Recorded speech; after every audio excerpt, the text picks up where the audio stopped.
You know, if it's one word that I can use to describe yesterday, it's going to be this: vindication. Yes, absolutely. Yesterday, we got to see actual vindication of what I've been talking about on this channel for the past few years. Ever since discussing the RAM crisis in the first place and talking about how Nvidia has been basically screwing over every single customer and consumer and causing prices of hardware to exponentially rise and escalate, and also removing actual ownership from you and me, direct customers. Also at the same time, how publishers and developers are using that exact RAM crisis to extend the current console generation, thereby placing their games and IPs on multiple platforms. No matter what fanboy tries to tell you, every publisher will be putting their games across every platform because soon they want to capture every red cent they possibly can.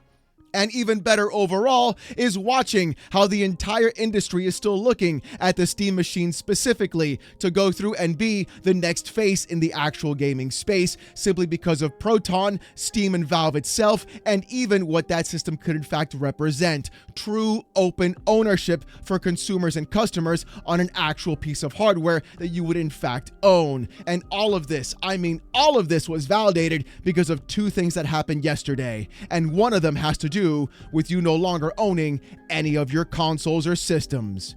Get ready, baby. The future's looking bleak. Because according to PlayStation UK, they tweeted this: join your friends on PlayStation 5 with Flex. Lease a PlayStation 5 Digital Edition console starting at £9.95 British pounds sterling per month for a limited time only.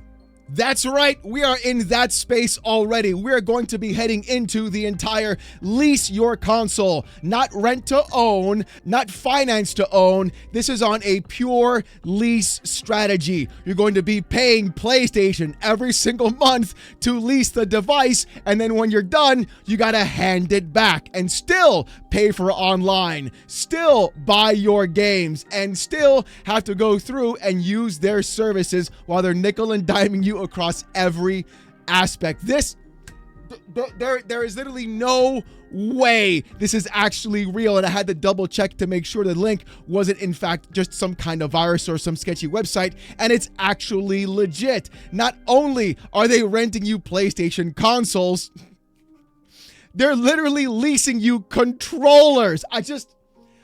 We are in this stage where things are going to get this bad. And it's not just PlayStation doing it. Apparently, it turns out also that HP is doing it with their Omen laptops as well. So PC gamers were not out of the woods yet. But what this really points to is, in fact, everything I've been talking about: the lack of actual ownership and proper hardware from a consumer perspective. These companies will do everything they can to go ahead and remove ownership from you. And PlayStation is going to be leading that charge on the hardware space. Xbox is doing it on software.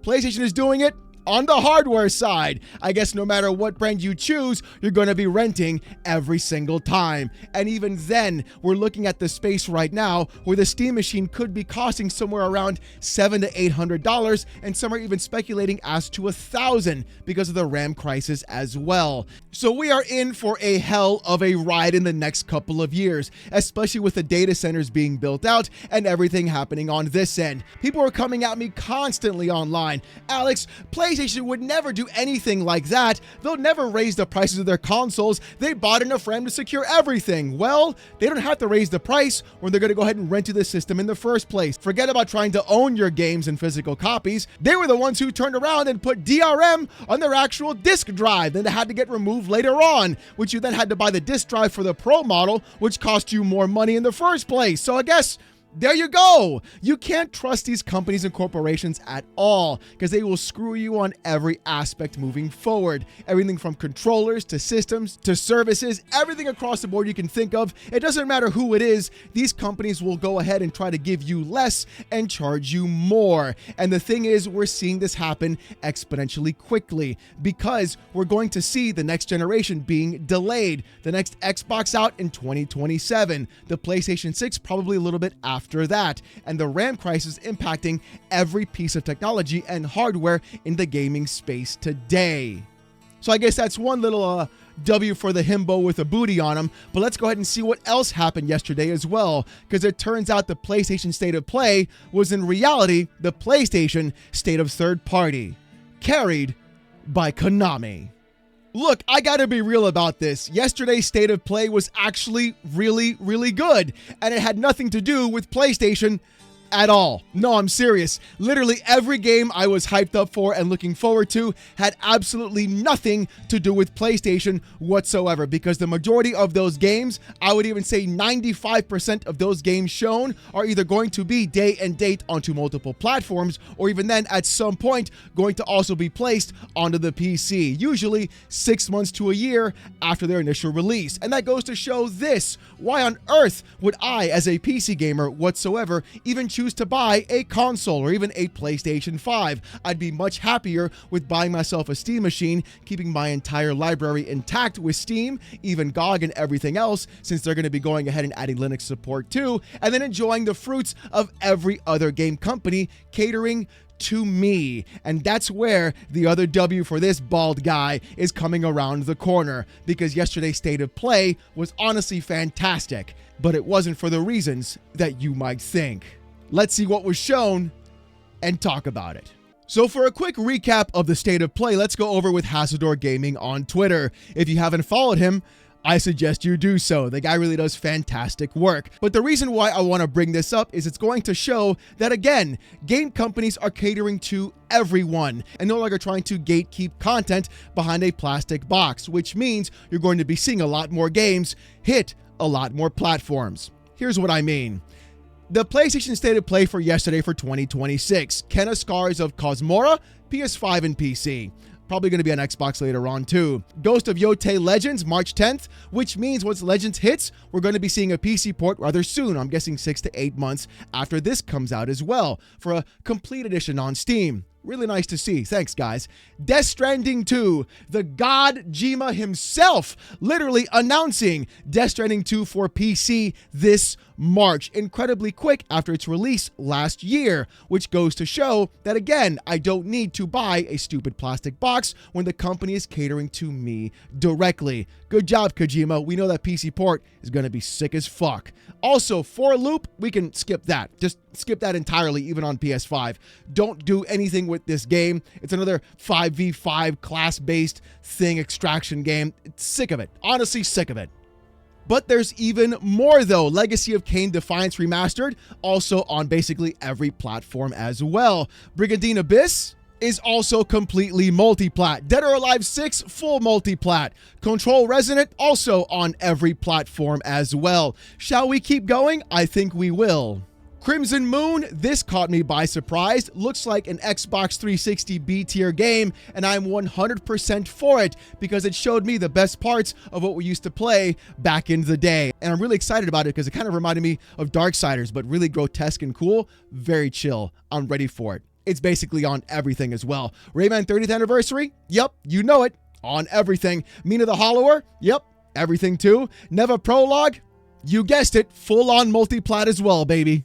Yeko Shinobi Ops, now we are cooking with peanut oil. This gave me the Tenchu vibes more than anything I expected. And also, it's going to be on everything as well. Can't wait to play it. Project Mindless, same thing. MGS Master Collection Volume 2. Finally, we are free of the Cell processor. We are actually getting Metal Gear Solid 4 released of the shackles of exclusivity onto every single platform. Congratulations, Konami. You carried this absolute fucking show.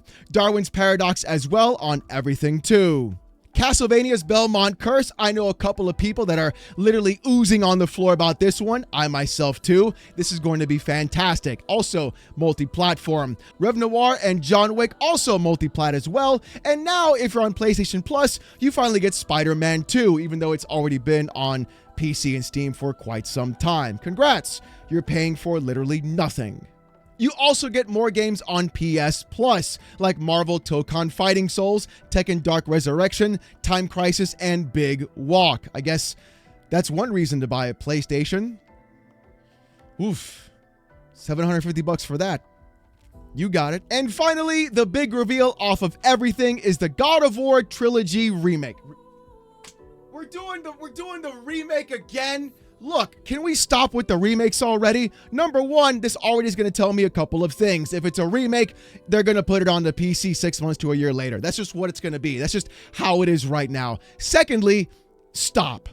This right here was already perfect. It doesn't need a remake. It stands the test of time. I don't need a new camera angle. I don't need to go in there and censor things. I don't want things changed. I want the original games as they were in this collection, or even better yet, the PS2 original versions with the ISOs on them, untouched, just up-resed, and that's it. Don't do anything else to them, because these games are actually perfect. In my opinion, they're superior to 2018, and I'm damn sure as fuck not gonna play Ragnarok either. So please, can we stop with the remakes already? That system, this platform, this generation has been nothing more than just remakes and remasters. I'm honestly tired of it. Give me something new. Give me something cool. And even then, that isn't a reason to buy this actual plastic box. It's a waste of money, a waste of time, simply because PlayStation already knows that no one's going to leave the actual dedicated base of where they built a digital library already. The entire state of play, all of this, all to prove that they've been lying to you the entire time. And some of you are thinking to yourself, what do you mean by lying to me, Alex? These are great games I get to play on my PlayStation. True, they are, but they're also games you can play on every other platform. You're not beholden to a plastic box or console anymore. This isn't the 80s or the 90s or even the early 2000s. Every single company like PlayStation and even like Nintendo have been lying to your face ever since the very beginning of this gen. Hell, dare I even say the PlayStation 4 generation, when they began to put their games onto the PC. It doesn't matter what fanboys scream about on Twitter, talking about, oh, we're gonna have the games on there and then guide them over to the console to make them buy it here. No, they're not gonna do that. They're lying to you. Nobody on Steam that has 8,000 games on that platform is ever going to leave the PC platform to spend $800 on another console, to then spend money to pay for online, to then spend $70 full price for a fucking video game and then never touch it again. You'll see some people do that, sure, but they are not the actual majority. They are the minority of the entire thing. The majority of people will say, I'll wait till you come to me, and that's how things should be going. But what I find hilarious about the entire thing really is PlayStation's secrecy about showing logos and everything else on screen. Every time Xbox has a showcase, what do? They just tell you it's going to be on these platforms. Everybody there, just deal with it. That's what it is. That's just what it is. Fable, PS5, we don't care. It's just going to go there. PlayStation, on the other hand, here's what they do. They don't show you the logos of other platforms. They try to convince you that it's only going to be here, and this is the only place to play your games, you guys. And then what happens? You go online, you search for the game, and it turns out that sumbitch is everywhere. I can play that game wherever I want. I don't have to go to your stupid ecosystem to pay for your stupid online platform to rent a console now because you guys don't want to actually raise the price of your systems. That's exactly what I mean by them lying to you. They are lying via omission, and they've been doing it for an incredibly long period of time. And watching every fanboy crash out because they devoted their entire identity to a plastic box really is the funniest thing of all. This entire process, the entire idea of what's happening in the gaming industry, and these fanboys defending companies and corporations is 100% pure copium, because I guarantee you this: if every single next generation system costs $800 to $1,000, who do you think is going to be the actual one people gravitate to? I'm going to give you a hint. It's going to be the one where people will gravitate their entire library with. I honestly feel like Xbox was right from so many years ago when they said they lost the worst console generation to lose, and they truly meant it. Everyone built their digital libraries during the PS4 and Xbox One era, and the thing is, once your digital library is built, it's incredibly tough to pull people away, and they become very sticky in that platform. Why would I, as a PC gamer, leave to go play any other system at any other time? Why? Literally, exclusives? No, that doesn't interest me. I have 800 to 1,000 games on my PC right now. I can go ahead and play my entire backlog and never have to spend another dime in the gaming industry ever again. And if I wanted to spend money, I just buy the game on GOG and enjoy the game there. Oh, because of power and resolution? Well, already consoles are off to a rocky start, because clearly you guys will never catch up to PC gaming. No matter how many times you guys try to scream that the PS5 Pro competes with PC games, and we all know that's an actual lie because it's been proven multiple times already. But that's what I'm talking about. I feel like Xbox, again, proved this specifically. They were going around and trying to fight the $100 million user base, which really, who cares? It's the same user base you buy every single 6 years from. It's never going to change. But what will change, though, is the entire market being disrupted. What will change, though, is the fact that people are going to have less accessibility to hardware in their homes. And watching PlayStation turn around and now rent you their systems and rent you their hardware is a really big key indicator of what could be coming down the pipeline. People made fun of everything as an Xbox, not realizing PlayStation is going to be renting you the systems in the future and you will own nothing and be happy.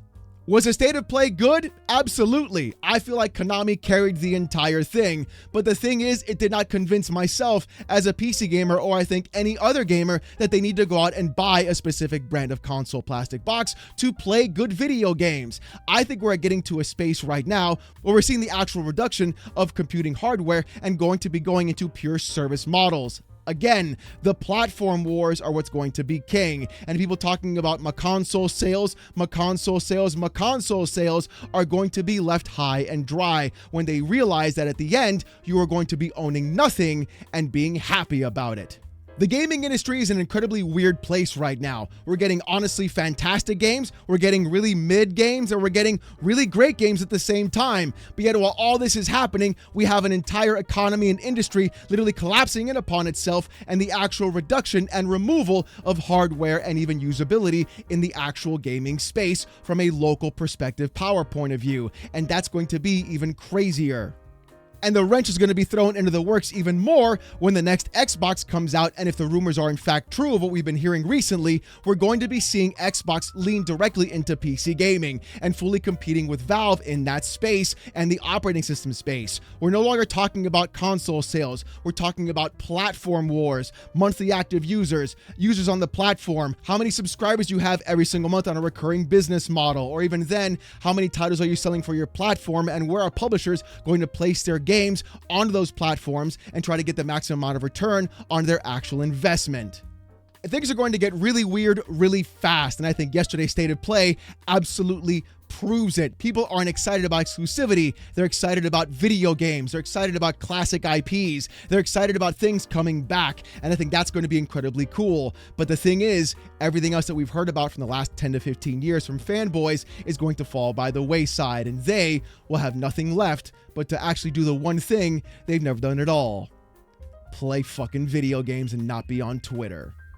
And in the end, it turns out your bald boy, the himbo, the veiny one, was right all along. Make the company bend to you. Don't bend to the company. Because in the end, they want one thing and one thing only: your money.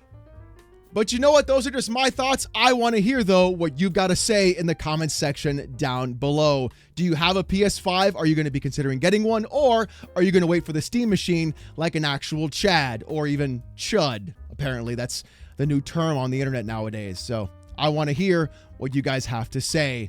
And speaking about what you have to say, here in fact is the comment of the day from yesterday's video. It was a late upload, so sorry if you guys missed it. Go check it out. With Yaya24789 saying this: they came, they saw, they concord.